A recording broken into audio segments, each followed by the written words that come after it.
Bonjour, je suis Alain Durel, écrivain et philosophe. Je propose une série de courtes vidéos pour essayer de comprendre quelle est la pensée du Bouddha à la lumière des textes les plus anciens qu'on appelle le canon Pali. Alors aujourd'hui, la question est, peut-on être à la fois chrétien et bouddhiste? C'est une question qui se pose parce qu'il y a beaucoup de chrétiens qui pratiquent la méditation bouddhiste et puis il y a aussi beaucoup de bouddhistes qui admirent le Christ. Et si on creuse un petit peu plus la question, on s'aperçoit qu'il y a des fondements philosophiques et théologiques qui sont radicalement différents entre les deux religions, et je voudrais rapidement avec vous essayer d'éclaircir cette question pour voir si ces divergences sont véritablement insurmontables ou pas. Pour cela, je vous propose d'étudier 4 notions fondamentales du Dieu tel qu'il est pensé dans la tradition biblique, qui est donc la tradition du judaïsme, du christianisme et de l'islam. Eh bien, dans cette tradition biblique, Dieu est d'abord un Dieu créateur. Il a créé le monde, il est le créateur du ciel et de la terre. Il y a donc un commencement radical. Si on regarde du côté du bouddhisme, que voyons-nous? Eh bien, on voit que la cosmologie bouddhiste, comme les cosmologies indiennes et toutes les cosmologies de l'Asie, on trouve d'ailleurs cela également chez les stoïciens, entre parenthèses, est une cosmologie cyclique et circulaire dans laquelle il n'y a pas de commencement, pas de fin, rien ne se crée, rien ne se perd, mais tout se transforme dans le cosmos bouddhiste. Donc nous voyons que s'il n'y a pas de création, il ne peut pas y avoir de Dieu créateur. Deuxième notion, Dieu est un Dieu personnel. Qu'est-ce que ça veut dire personnel?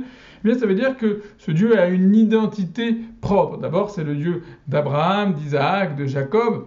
C'est un Dieu qui s'adresse à son peuple, qui s'adresse à chacun des fidèles personnellement, puisque l'homme ayant été créé à l'image et à la ressemblance de Dieu, nous dit la Bible, l'homme possède une âme substantielle, permanente et éternelle. C'est un point important que nous aborderons dans la troisième caractéristique.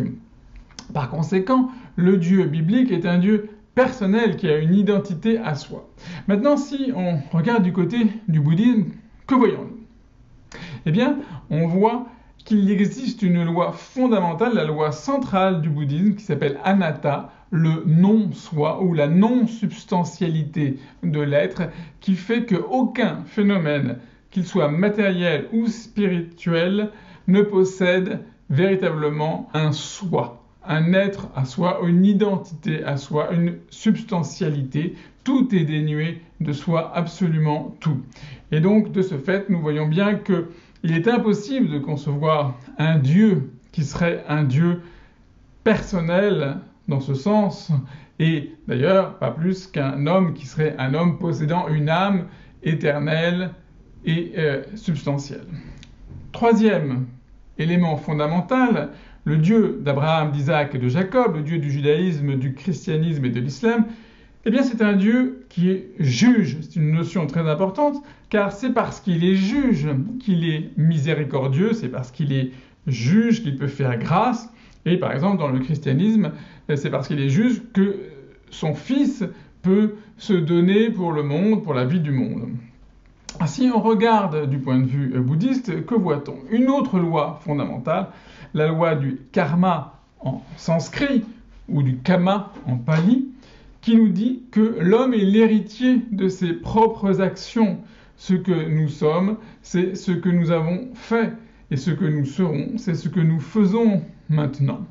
En conséquence, il ne peut y avoir aucun Dieu qui nous sauve et aucun Dieu qui nous juge. Enfin, il reste un dernier point. Le Dieu d'Abraham, d'Isaac et de Jacob est transcendant et éternel. Alors là, il pourrait y avoir une convergence. Si on se tourne du côté du bouddhisme, qu'est-ce qu'on voit? Eh bien, il y a une réalité qui pourrait correspondre un petit peu à cela. Et cette réalité, c'est précisément la réalité ultime qu'on appelle en sanskrit le nirvana et en pali le nibbana. Cette réalité ultime, effectivement, elle échappe à la loi fondamentale de l'impermanence, puisqu'elle transcende absolument le cycle du samsara. Et donc, elle est également permanente et éternelle. On l'appelle aussi d'ailleurs l'immortel, Amata. Toutefois, la convergence s'arrête ici, puisque nous l'avons vu tout à l'heure, le Nibbana, la réalité ultime, n'est pas créateur. La réalité ultime n'est pas personnelle, et la réalité ultime n'est pas juge. On ne peut pas prier le Nibbana. Le Nibbana ne peut pas nous sauver ni nous juger.